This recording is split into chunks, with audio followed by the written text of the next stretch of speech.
Ano ba ang bag mo dyan sa Amerika? Palamunin ka. Marami kasi talaga nagsasabi sa akin ng ganyan.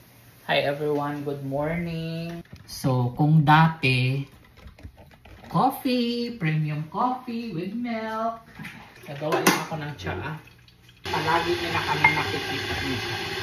Nandito po lahat ng tea natin. Yung pang iced tea natin, nandun yung Lipton.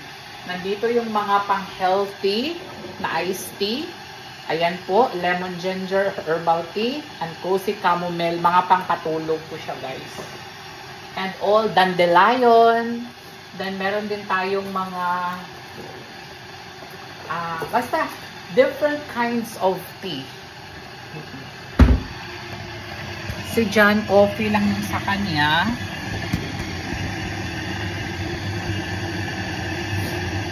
Minsan tumarating tayo sa point ng buhay natin no, na marami na talaga ang bawal. Bawal na mga karne, mga gulay na lang ang pwedeng kainin. No? Kung kailan tayo tumatanda. Diba? Pero at least, sa buhay natin, na-experience natin, ang mga masasarap na pagkain. Diba? Actually, may mga medication po silang binigay. Which is, makakatulong din para pwede ka pa rin pa makumain. But you have to also take control in moderation. Kumbaga in moderation lang guys kasi syempre we are not getting any younger. So ganun talaga guys ang life. Kaya tsaa-tsaa for Johannes. We've never been this. Where does it go? We've never been this old before. We'll never be this young again. Yes, totoo talaga yan. Totoo yan. Kaya kayo, mga bata pa kayo, alagaan ang inyong sarili. Alam niyo, every time umuwi ako sa probinsya, nagpapalitsyon talaga ako. Minsan dalawa, minsan isa. Diba? Kasi masarap. Totoo pala yung sabi nila. Kapag tumatanda na tayo, sinisingil na ang ating katawang lupa. So, sinisingil na ang katawang lupa natin. Kaya, pagdating natin, sabi nila, life begins at 40. Totoo talaga yan. Life begins at 40. For today's YouTube natin, kababayan natin na gustong may mga YT kayo. So, saan aabot ang $20 mo or 1,000 pesos sa Pilipinas? I was wondering where my phone was. Oh, this is your phone? Mm-hmm. Ay! Sorry dear, ginamit ko pala yung phone ni Jan. Okay, let's swap. Nandun kami sa Pilipinas. Never ko pa nadala si Jan sa mga Baguio, sa Tagaytay. I think, dadalhin ko naman siya guys sa tamang panahon. No? Diba? Hindi pa sa ngayon. At saka pag nandun kasi, sobrang mahal din kasi, no? May mga nakikita ako guys, no? Na mga vlog. Pumupunta sila sa mga Palawan, mga Bohol, mga ganyan, mga tourist destination. Grabe ang mahal ng mga, even yung mga turon. Even yung mga turon is mga 100 pesos, 150 pesos ang isang piraso. Kaya kapag bumisita ka talaga sa Pilipinas, magdala ka ng pera. Kasi pag umano kayo, nag-travel kayo, talagang magagastusan talaga kayo guys. Ayan, so this is my tea. Sa lahat ng mga nag-order sa akin ng mga products ni Johannes, itong Facebook ko ngayon dahil umarangkada na tayo sa YT. Itong Facebook ko na naman ngayon, dito na naman ako magbebenta na naman ako dito guys. Vital Course muna ang binili ko. So na Vital Course, and then hindi ko lang sure magko-coach ba ako or Kate Spade, yung mga authentic. Magtalab ba sa inyo, may pagbabago ba kayong nakikita, diba? So Mine Combo, 400 pesos lang, whitening soap and whitening lotion. Pomegranate, pwede kayo dito mag-mine ng red kung gusto po ninyo ng sweet pomegranate. Okay? Kung gusto po ninyo ng ito powdery scent, Soul Tempest Mine Blue. Mine Blue for Soul Tempest. 299 pesos po ang ating pabango. Oil-based. Johannes and John po ang brand. Okay. Dear Kiss natin, Mine Purple.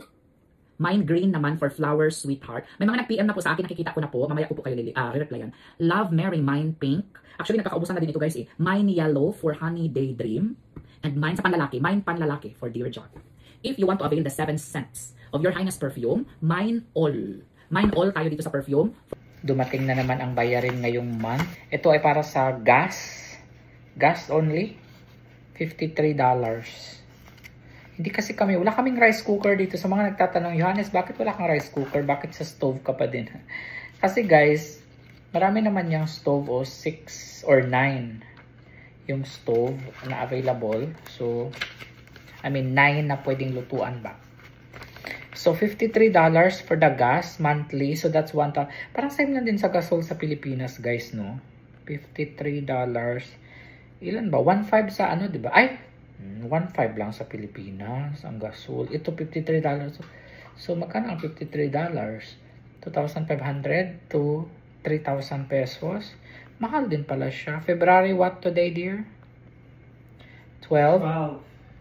Bilis ng araw, no? 2025. Ayan. So, ako po talaga ang nagbabayad. Sa mga nagtatanong, Johannes, ano ba ang bag mo dyan sa Amerika? Palamunin ka. Marami kasi talaga nagsasabi sa akin ng ganyan, guys. Hindi naman kasi lahat sa social media kailangan sabihin. Pero dahil mga natitrigger ako sa mga ganyang mga nagsasabi sa akin na, Johannes, palamunin ka lang, pay to Florida Public. Palamunin ka lang dyan, wala ka namang ginagawa, bakit hindi ka maghanap ng trabaho? Alam nyo ba ang pamamasura ay pagiging trabaho din yun, guys. Kaya nga sa pamamagitan nun, ay nakakapagbayad tayo ng mga kuryente. Pero ito lang naman yung mga binabayaran ko, mga kuryente, tubig, gas dito sa US, and kuryente, tubig din, at wifi naman sa Pilipinas. Dito wifi nagbabayad si John. So, 53, ayan, dollars, and 11 cents. Okay, account number. Kasi alam nyo guys, no, sa mag-asawa, kailangan talaga nagtutulungan at nagdadamayan. No? Ayan. So, nagtutulungan at nagdadamayan talaga tayo para, alam mo yun, maganda ang pagsasama natin at saka huwag kayong mag-away dahil lang sa pera. Hindi talaga kami nag-aaway ni Jan. When it comes to money, hindi kami nag-aaway. Kung wala akong pera, di, siya Jan ang magbabayad. Diba? O gaya nung nag-travel kami sa Japan. Hindi mahilig si Jan magbigay ng magbigay ng pera. Magregalo, oo. Pero yung magbigay ng cash, ganyan na hindi siya ganyan. Even sa family ko, wala. Unless na lang very important siya. Like, talaga ba? Emergency, ganyan.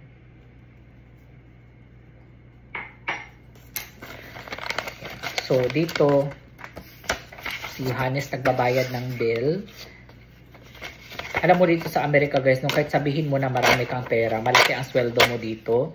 Pagdating sa mga bayarin like mga tax, pagdating sa mga insurance, ayan, health insurance, car insurance, at saka may binabayaran ka pa na rental dito, mahal ang mga apartment dito, dito sa Florida lang ha, 1,500 to 2,000. Maliit lang yan na apartment, parang studio type lang siya na apartment. Pero kapag nandun ka na sa California or New York, siguro doble, triple pa ang iyong babayaran. Malaki nga ang sweldo, sabihin na natin 100,000 pesos to 200,000 pesos. Minsan pa nga abot ng 500,000, di ba? Kapag nasa siguro New York ka, or correct me if I'm wrong ha, taga New York or taga mga nurse, especially mga nasa medical field, New York at saka California, correct me if I'm wrong, umaabot ba ng 500,000 ang sweldo ninyo sa mga medical field? Pero, guys, wag nyo silang utangan or what. Kasi, ang laki ng sweldo mo, ganito, ganyan, utangan na kita ganito. No. Because hindi mo alam ang kanilang pinagdadaanan. Marami po silang sinakripisyo para makapunta lang dito. At saka mga pamilya pa yan sila na tinutustusan sa Pilipinas. Kasi for sure, kapag ganyan kalaki ang sahod mo, gusto mo na sa private yung anak mo, gusto mo maganda yung ng nanay mo, may mga sila, monthly allowance sila. Kaya wag kayong magtampo kapag hindi kayo napapautang kasi ang mga bayarin niyan dito sa Amerika, umaabot yan ng 100,000 din ang bahay. Depende kung gusto nila ng mga two-story, ganyan. Depende kasi yan sa option mo naman yan eh. Choice mo yan kung gusto mo ng malaking bahay, may loan, ganyan, malawak, di ba? Mas mahal talaga 2,000, 3,000, 5,000 pa nga yung iba. So, ayan, car payment. Yun, marami talagang binabayaran dito guys. Kaya, makapapakamot ka na lang. By the way guys, pakita ko lang pala sa inyo ang garden namin doon sa probinsya. Kaya excited na ako umuwi guys. Kasi ganito kaganda ang garden natin doon. Oh. Alam nyo, kapag nasa probinsya talaga tayo guys, no? Talagang hindi na tayo mamomroblema sa mga lulutuin natin, kakainin natin. May mga iba't ibang gulay dyan, kagaya ng tinangkong, alugbati, mga mais, at madaming upo. Alam mo, nagpapasalamat ako sa kapatid ko na si Junri at saka yung kamag-anak namin na si Roy Roy kasi sila talaga ang nag-aalaga ng mabuti sa garden ko doon. Kahit nawala ako doon guys, no? Ayan, patuloy pa rin nilang inaalagaan. So pag uwi namin ni John, alayan, marami na kaming mga gulay, mga prutas. May mga nakapalibot, hindi lang yan yung area na may garden kami guys. Meron din kaming palayan, o 'di ba? So maswerte talaga guys no na may mga kapatid tayong mababait, mga kamag-anak tayong mababait kasi yun, sila ang nag-aalaga doon guys. Halagi api lang ka man. Gihiktan-hiktan man to na mo.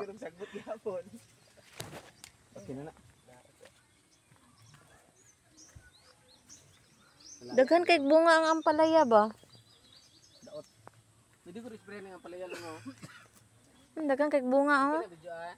Ha? Tabang ng koy. Oh. Sige lagi ganda rin tubig ko ya oh. Asa?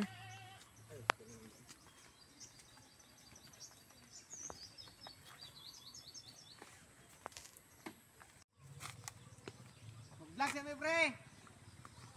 Mag-vlog sa may kadali. Sa mga nagtatanong kung ano yung ginagawa namin sa mga gulay kapag harvest season na, actually guys, pinapamigay din po namin sa aming mga kamag-anak, mga kapitbahay. O, 'di ba? Ganito po kadami yung mga naha-harvest nila. Tapos, syempre hindi naman nila maubos yan sa isang kainan at masisira din naman yan kapag ka naipon-ipon. So, ang sinasabi ko sa kanila, ibigay nyo sa ating mga kamag-anak at sa mga kapitbahay natin. O, 'di ba? Ganun lang ang life guys, give and take lang tayo, o 'di ba? Kaya excited na si Johannes and John na umuwi sa Pinas. Abang-abangan ninyo guys dahil ako naman ang mag-garden dyan soon. Maraming salamat po sa panunood. Patuloy na panunood kay Johannes and John. Sana ay nag-enjoy po kayo sa ating video for today. Abangan ninyo ang susunod nating video tomorrow. Bye guys!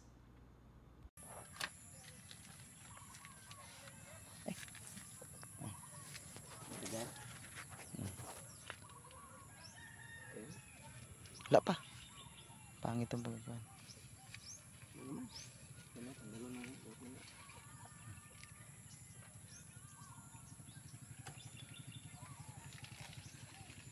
Okay na.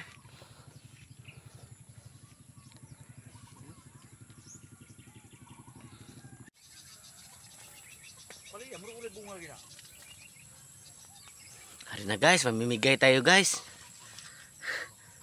Disod kayo magputol guys, ug saan pagunit.